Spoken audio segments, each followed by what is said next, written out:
ईशावास्यम् इदं सर्वं यत् किंच जगत्यां जगत् तेन त्यक्तेन भुंजीथा मा गृधः कश्यस्विद धनम। प्रिय छात्रों, आज की कक्षा में हम संस्कृत वर्णमाला के उच्चारण स्थानों के बारे में पढ़ेंगे। संस्कृत विश्व की सबसे प्राचीन भाषा होने के साथ साथ सबसे सुव्यवस्थित एवं वैज्ञानिक भाषा भी है। वर्णमाला के सभी वर्ण मुख, नासिका, मूर्धा, तालु आदि मुख के विभिन्न भागों से बोले जाते हैं।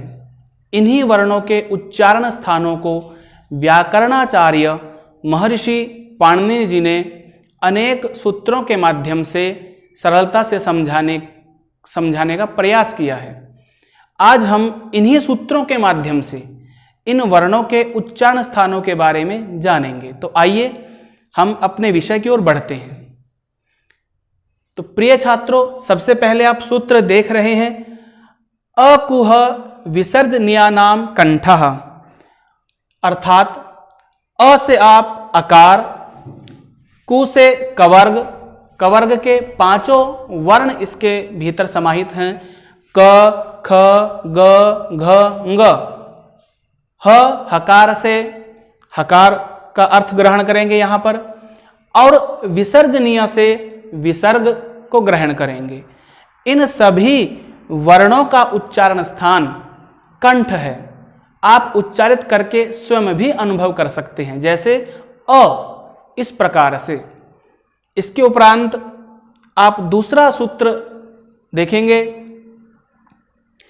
ईचु यशानाम तालुः, अर्थात ई इकार, ई भी हम ग्रहण करते हैं।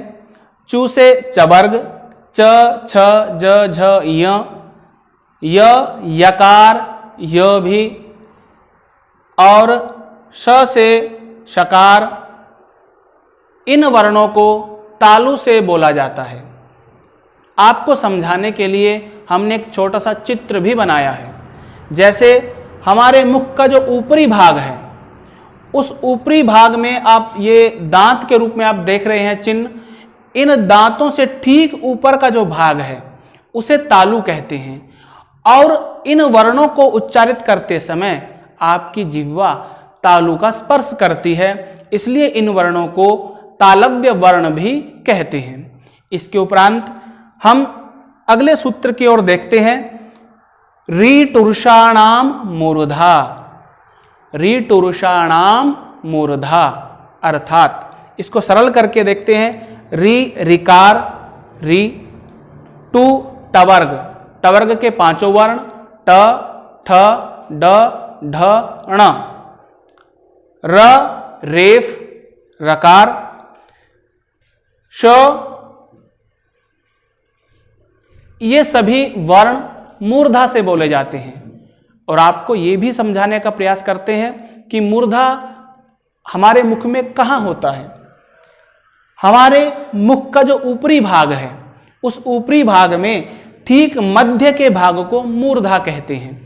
इन सभी वर्णों को उच्चारण करते समय हमारी जिह्वा मूर्धा का स्पर्श करती है, और मूर्धा के बिना इन वर्णों को बोलना असंभव है।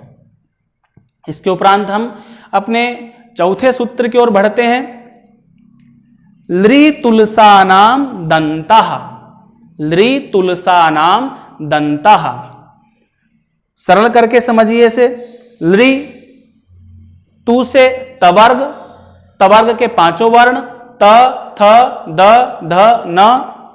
इसके बाद ल से लकार, ल वर्ण, और स से सकार। ये सभी वर्ण दंत से बोले जाते हैं, अर्थात इन वर्णों को बोलते समय हमारी जिह्वा दंत का स्पर्श करती है, दांतों को छूती है, इसीलिए इन वर्णों को दंत्य वर्ण भी कहा जाता है। प्रिय छात्रों, अब हम अपने पांचवें सूत्र की चर्चा करते हैं। यह सूत्र बताता है, उपुप धमानिया नाम ओष्ठौ। यहाँ पर ओष्ठ शब्द से होंठ, लिप्स, इंग्लिश भाषा में लिप्स कहते हैं, यह आप समझ सकते हैं। उ उकार, पू से पवर्ग प फ ब भ म और उपधमानीय। उपधमानीय विसर्गों का ही आधा आधा भाग होता है, नीचे की विसर्ग का ऊपर वाला भाग और ऊपर की विसर्ग का नीचे वाला भाग, इससे ही एक चिन्ह बनता है जिसे उपधमानीय बोलते हैं। इस चिन्ह का प्रयोग प से पहले या फ से पहले होता है। आप इसको दोबारा ध्यान से समझ लें। ऊ से उकार, पवर्ग में पू से पवर्ग के पांचों वर्ण, उपधमानीय अर्ध विसर्गें, और इसका प्रयोग प से पहले या फ से पहले होता है। इसके बाद हम अपने छठे सूत्र की ओर चलते हैं। यह है यम गणना नाम नासिका। यम गणना नाम नासिका अर्थात य म ग ण न, जो अनुनासिक वर्ण है, जो अंतिम वर्ण है वर्गों के, उनका उच्चारण स्थान नासिका से है। और उच्चारित करते समय आप ये अनुभव भी करते हैं कि इनके उच्चारण में हमें नासिका की सहायता लेनी पड़ती है। सातवां सूत्र ए दयितो कंठ तालु अर्थात ए दयितो ए ऐ, इन दोनों वर्णों के उच्चारण में हम कंठ और तालु इन दोनों की सहायता लेते हैं, इसलिए इनका उच्चारण स्थान कंठ तालु निश्चित है। इसके बाद आठवां सूत्र ओ दौतो कंठोष्ठम।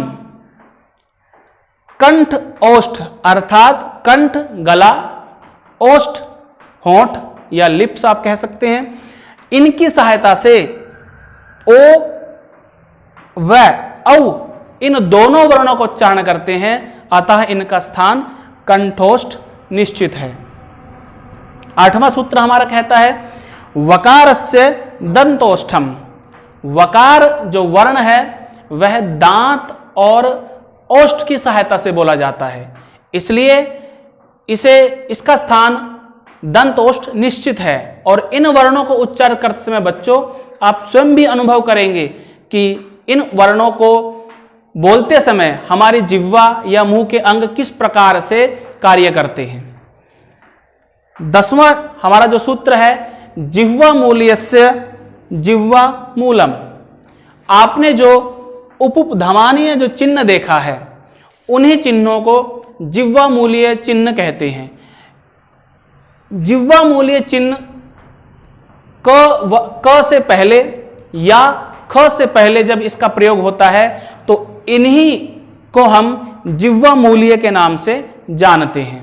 अतः अंतिम सूत्र की ओर हम बढ़ते हैं। नासिका अनुस्वारस्य, जो हमारी बिंदु रूप में जो अनुस्वार है उसका उच्चारण हम नासिका से करते हैं।